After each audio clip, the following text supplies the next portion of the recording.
buy best-in-class real estate in phenomenal locations. Like, if I'm gonna compromise on anything on that piece of real estate, it will not be the location. Like, if you can get that in and then pay a little more. There's another little hack in real estate. This probably applies to stocks too. If you can buy real estate that has trophy numbers, if it had trophies 10 years ago, it hit a trophy price, and then 10 years later, another trophy, like if it sets the mark, the next 10 years, it will hit a new trophy.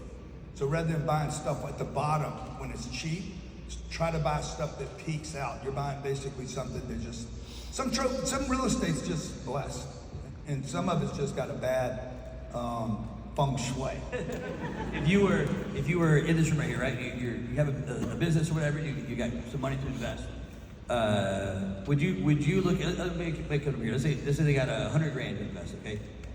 Would you tell them? I'm gonna give you three options here. Tell me which one you like better.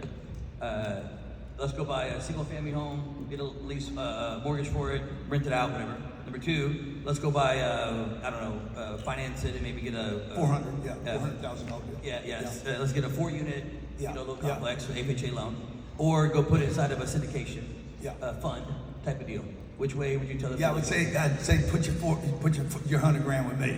I would. I mean, But there's a reason. I want to talk about why though. Yeah, well, first of all, I would not do the single family home. How many of you here own a single family home right now? Okay, it's dead money, folks. It's dead money, and it's going to get worse over time. Now, I don't know if you agree with that or not. I don't own single family rentals. But I used to. Do you think Donald Trump owns a single family home? No, he owns the hotel and rents it out to other people and lives there. Okay, Elon Musk. He's going to own one home his whole life, and it's a compound for his kids. But you guys are rushing out to buy a house. I mean, the banks have told us this. This is the indoctrination, financial indoctrination of America. You need to own a home. All they did was anchor you in one location. Your money is from mobility. Your money comes from moving. Current. The word currency comes current. It comes from current. You got to be in the movement. You don't want to be fixed in one place. What? I just thought that. I literally just thought that. Yeah. Money has to move. Money wants to move. Currency. Money wants to move. So, like, if you don't want to sit in a bathtub that the water hasn't been changed. Dirty water, yeah. Dirty water. You need the movement. And unfortunately, most of America is not in movement. They're the middle class. They're proud to be the middle class, which is weird. Can you imagine raising one of your kids and say, son, settle for the middle? Average. Settle for the middle. Just don't get to the top. Don't be on the bottom. Stay in the middle. Like, fuck, it sound like a pickle. like I don't want to be in the middle, dude. I want to move to the top of the food string. Steve Jobs had one house. The Berkshire guy, Warren Buffett, had one house his whole life. And you guys, the first thing you're doing is you're getting out of school and you're telling your kids to go buy a house. No, it's the wrong thing to do. Go buy the neighborhood. Go buy all the houses. Go buy them all if you could. But don't buy one house. So I wouldn't do the option 1. 2, I wouldn't do option 2, and this is why. It's where I started with 4 units. I wouldn't do it because if one person moves out, you're 75% occupied. And you're probably not even cash flow positive. One person, just one person moves out, one person hijacks you, and you're done. So now you're back to managing a piece of real estate. If 2 people moved out, you're losing money. So you got to go up. You need to get probably somewhere between 32 and 64 units. Like there's little formulas that you can use with real estate. With 32 units, raise the rents $200, you make $1 million. For every $200 you raise the rent, you make $1 million. Period. That's the math. It doesn't matter where it's located. 32 times 200 divided by a cap rate, it's going to get you $1 million every time you do it. So you got to get to 32, and 100 grand's not enough to do that. So you need to partner with somebody else. So yours is go into a fund, go into a syndicate. I don't know if syndicates or not, but go into a high level class A. And you guys need to be very careful of as you know, you need to be very careful of your partner. You know, you need to be careful of the partnership. You need to look at the real estate they're buying. You need to do a lot of due diligence. Some real estate does fail. Talk about the tax side of you talk about you hate the IRS and so forth. I think a lot of times people misunderstand how they can, with their business, how they're structured in reps or not qualified or not, but the deductions for buying assets on the real estate side. Yeah.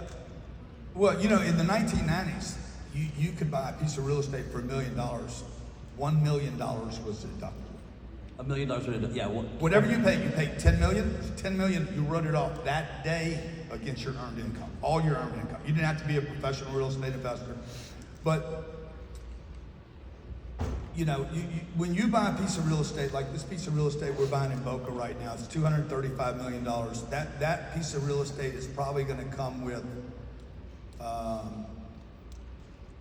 probably $160 million worth of deductions. 235, no, maybe not that much. Maybe $120 million of deductions. On year one. On year one. So Year one. if me and you split the deal, Let's do it. okay? We split it.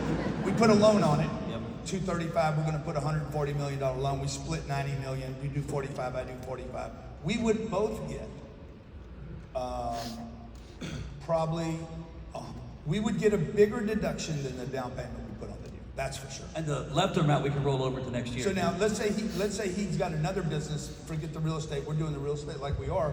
We do the real estate, but he's got another business that made $2 million last year. Earned income, it hits his HEI at $2 million. And my HEI from my printing business was $2 million. We would take this deduction, this 95. What did I say we had? So it says 90 million. Out of 235, I'm gonna have 40% at least. Yeah, 90 million. He gets a $45 million deduction, and I get a $45 million deduction. On day one, if we bought it on December 31st, we would still get it for that year. That means I don't pay any taxes on my $2 million. He doesn't pay any taxes on his $2 million earned income, and he doesn't do that now for the next 22 years because it flows forward forever. And you never lose it. And the $2 million in the business, you can actually keep the profit. Like it could be $2 million profit you have. Yeah, as long as you and I are both professional real estate Yeah, the rep investors, side. we can write it off. Now, let's say you had a self-directed IRA Yeah. or a 401k I've or heard a of those. Roth, which you should, by the way. You guys should self-direct your shit. Control equals income. Okay? Turn it over to Vanguard, Vanguard gets rich. They got $11 trillion. Turn it over to Merrill, $7 trillion. So you're giving control to the devil, okay? And like you got to figure out this hack, folks. Like those retirement accounts were not set up for you; they were set up to use you. So now it's time to wake up, self-direct your own account, like I do. I self-direct all my own money, and I can put it whatever I want to put it in. I don't put it in 100 different assets. I don't want to be safe. I want to get rich. I would argue that's not even safe though. Huh? I would argue that's not even safe. Yeah, it's not even safe. It's not even safe. It's a It's ridiculous. diversification of how they explain.